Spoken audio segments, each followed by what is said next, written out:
संसाधनों के प्रकार। संसाधन कोई भी भौतिक पदार्थ जो हमारे आसपास के वातावरण और वायुमंडल का भाग है और लोगों की आवश्यकता पूरी करता है, उसे संसाधन के रूप में जाना जाता है। संसाधनों को व्यापक रूप से प्राकृतिक संसाधनों और मानव संसाधनों के रूप में वर्गीकृत किया जाता है, जिन्हें आगे और श्रेणियों और उनकी उपश्रेणियों में विभाजित किया जाता है। संसाधनों के प्रकार। संसाधनों को प्रमुख रूप से उत्पत्ति, समाप्यता, स्वामित्व और विकास के स्तर के आधार पर विभिन्न श्रेणियों में विभाजित किया जाता है। आइए हम विस्तार से इन पर चर्चा करें। 1. उत्पत्ति के आधार पर। जैव और अजैव दोनों संसाधन इस श्रेणी के अंतर्गत आते हैं। जैव संसाधनों में जीवित वस्तुएं और सजीव प्राणी शामिल हैं, जैसे कि मनुष्य, पौधे आदि, जबकि अजैव संसाधनों में निर्जीव वस्तुएं शामिल हैं, जैसे कि चट्टानें। 2. समाप्यता के आधार पर। नवीकरण योग्य और अनवीकरण योग्य दोनों संसाधन इस श्रेणी के अंतर्गत आते हैं। नवीकरण योग्य संसाधनों को भौतिक और रासायनिक प्रक्रियाओं द्वारा उत्पादित किया जा सकता है। सौर और पवन ऊर्जा, वन और जल ऐसे संसाधनों के उदाहरण हैं।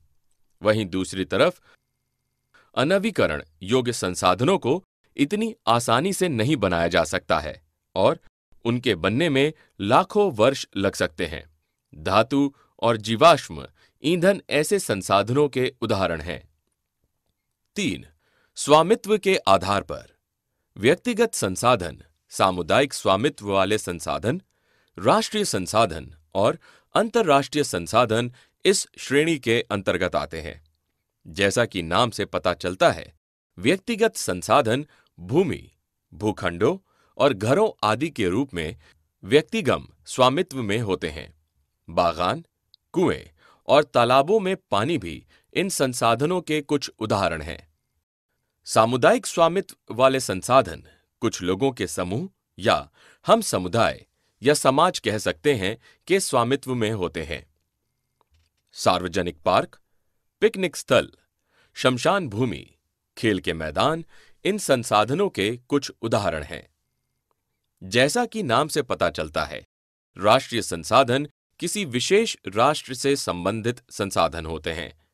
राष्ट्र की सड़कें, नहर, रेल मार्ग और हवाई अड्डे आदि इन संसाधनों के कुछ उदाहरण हैं। अंतर्राष्ट्रीय संसाधन अंतर्राष्ट्रीय संसाधनों पर नियंत्रित होते हैं। अपवर्जक आर्थिक क्षेत्र के 200 समुद्री मील से परे महासागरीय संसाधन इन संसाधनों के उदाहरण हैं। 4. विकास के स्तर के आधार पर। संभावी संसाधन, विकसित संसाधन, भंडार और संचित कोष इस श्रेणी के अंतर्गत आते हैं। संभावी संसाधन किसी क्षेत्र में विद्यमान होते हैं, लेकिन उस क्षेत्र के लोगों द्वारा उपयोग नहीं किया गया होता है।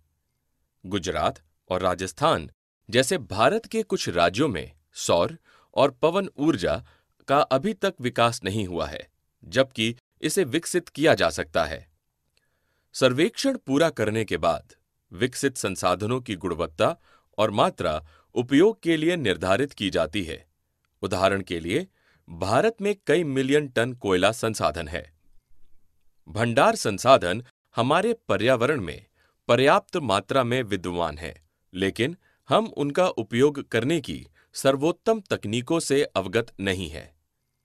उदाहरण के लिए, जल हाइड्रोजन और ऑक्सीजन से बना है, लेकिन लोगों को यह नहीं पता है कि इस हाइड्रोजन का उपयोग कहां और कैसे किया जाए।